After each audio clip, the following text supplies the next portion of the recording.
ভালো কিছু খেতে ইচ্ছে করছে অথচ ঘরে মাছ মাংস কিছুই নেই, শুধুমাত্র আলু থাকলেই দারুণ টেস্টি চিলি পটেটো তৈরি করতে পারবেন।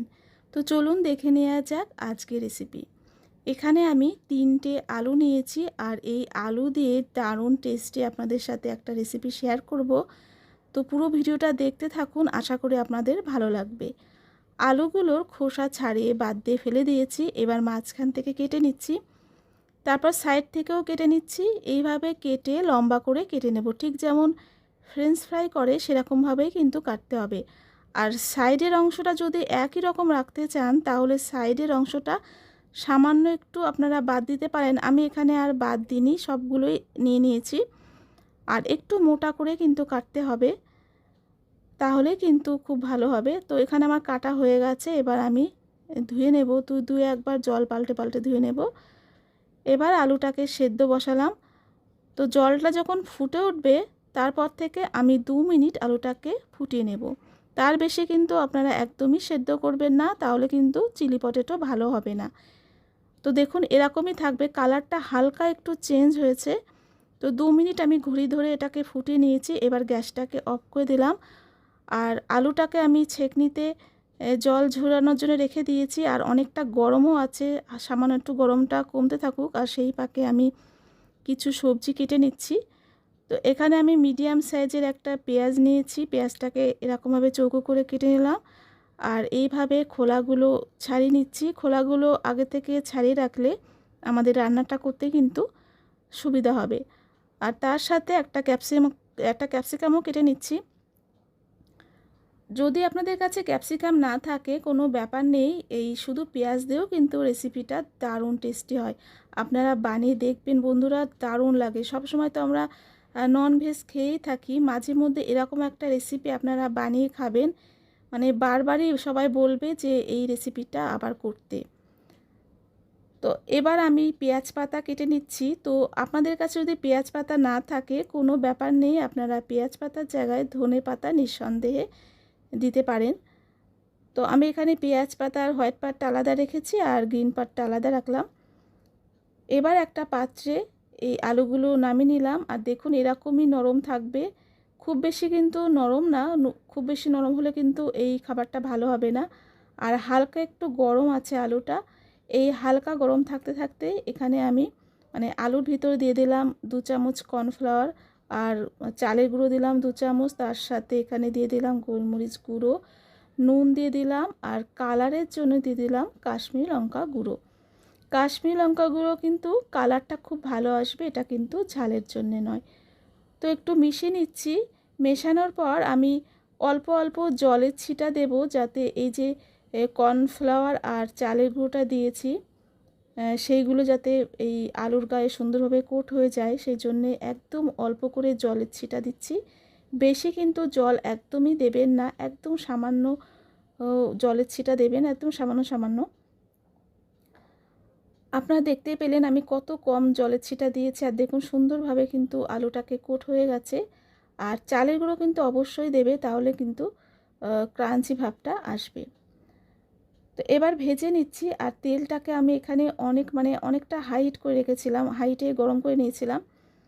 আর গ্যাসটাকে আমি মিডিয়াম টু হাই রেখে এগুলো ভেজে নিচ্ছি। গ্যাস কিন্তু একদম লো রাখবেন না, তাহলে কিন্তু আলুগুলো এরকম মুচমুচে হবে না।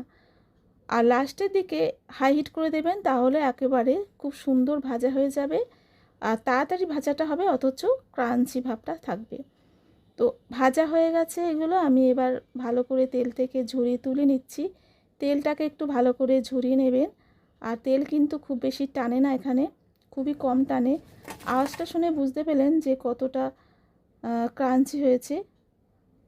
আমি বাকিগুলো একইভাবে ভেজে নিচ্ছি। আর যে কটা ছিল সবগুলোই আমি দিয়ে দিলাম, এগুলো ভাজা হয়ে যাবে। তো দেখুন সুন্দর একটা কালার চলে এসেছে, এগুলো আমি ভেজে তুলে নিচ্ছি ভালো করে তেল থেকে তেল ঝরিয়ে। আর আওয়াজটা শুনে আপনারা বুঝতে পারলেন যে কতটা ক্রাঞ্চি হয়েছে।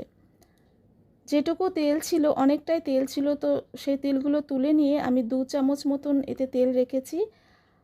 আর তাতে আমি বেশ অনেকটা করেই রসুন কুচি দিলাম আর গ্রেট করা আদা দিয়ে দিলাম। রসুনটা থেকে সুন্দর একটা স্মেল বেরোলে তারপর আমি এই যে সবজিগুলো কেটে নিয়েছিলাম, ক্যাপসিকাম, পেঁয়াজ, এগুলো দিয়ে দিচ্ছি। আর এগুলো কিন্তু একটু হাই হিটে ভাজবেন। চাইনিজ রান্না সবসময় হাই হিটেই খুব ভালো হয়। এবার আমি একে একে সবগুলো দিয়ে দিচ্ছি। এখানে যেমন অল্প করে গোলমরিচ গুঁড়ো, একদম অল্প করে নুন দিলাম, আর পেঁয়াজ পাতার সাদা অংশটা দিয়ে দিলাম। নুনটা কিন্তু এখানে আপনারা কম দেবেন, যেহেতু আমি এখানে সস দেব, তো সয়া সসে নুন থাকে, একদম সামান্য পরিমাণে নুন দেবেন। তো এবার দিয়ে দিলাম কাঁচা লঙ্কা আর অল্প করে চিনি। চিনিটা যদি আপনারা দিতে না চান স্কিপ করতে পারেন। আমি এখানে চিনিটা একদম সামান্য দিয়েছি। একটু নেড়েচেড়ে এবার একে একে সসগুলো আমি দিয়ে দিচ্ছি। তো প্রথমে দিয়ে দিচ্ছি 1 চামচ মতন সয়া সস, আর দিয়ে দেব চিলি সস। চিলি সস যদি না থাকে শুধু সয়া সস আর টমেটো কেচাপ দিয়েও কিন্তু এই রেসিপিটা করা যায়। এবার দিয়ে দিচ্ছি চিলি ভিনিগার। এটা আমার চিলি ভিনিগার আছে, আপনাদের কাছে এমনি সাদা প্লেন ভিনিগার থাকলে সেটাও দিতে পারেন। আমি 1/2 চামচ দিয়েছি ভিনিগার, আর তার সাথে 2 চামচ মানে বড় চামচের 2 চামচ দিয়ে দিলাম টমেটো কেচাপ। টমেটো কেচাপ কিন্তু একটু বেশি দেবেন, তাহলে কিন্তু খুব ভালো লাগে খেতে। সব কিছু মিশিয়ে নিচ্ছি কয়েক সেকেন্ডের জন্যে। এবার আমি এতে দিয়ে দিচ্ছি কর্নফ্লাওয়ার গোলা জল। তো 2 চামচ মতন কর্নফ্লাওয়ার আমি 1 বাটি জলে গুলে নিয়েছিলাম। আমি এই রান্নাটা একটু ড্রাই করব, যার জন্য আমি অল্প জল দিলাম। আপনারা যদি একটু গ্রেভি রাখতে চান তাহলে কিন্তু জলের পরিমাণটা বেশি দিতেই পারেন। তো একটু মিশিয়ে নিচ্ছি, আর হাই হিটে যখন ফুটবে খুব তাড়াতাড়ি এটা হয়ে যায়। তো দেখুন কত সুন্দর কালার চলে এসছে সঙ্গে সঙ্গে। এবার আমি এই ভেজে রাখা আলুগুলো দিয়ে দিচ্ছি, আর এগুলো কিন্তু এখনও পর্যন্ত বেশ ভালোই ক্রাঞ্চি আছে। এবার একে একে সাদা তিল আর উপর থেকে ছড়িয়ে দিলাম পেঁয়াজ পাতা। আপনারা পেঁয়াজ পাতা না দিতে পারলে ধনে পাতা দিতে পারেন। সব কিছুর সাথে মিশিয়ে নিলেই কিন্তু আমাদের চিলি পটেটো একেবারে রেডি হয়ে যাবে। এটা কিন্তু খুব বেশি সময় নিয়ে মেশানোর দরকার নেই। তো দেখুন কত সুন্দর কালার চলে এসেছে। এবার আমি নামিয়ে নেব, এটা কিন্তু হয়ে গেছে। তো এগুলো কিন্তু গরম গরম দারুণ ক্রাঞ্চি থাকে। বাড়িতে একবার হলেও এগুলো করবেন, দারুণ লাগবে। বারবার করার কথা কিন্তু আপনাদেরকে বলবে।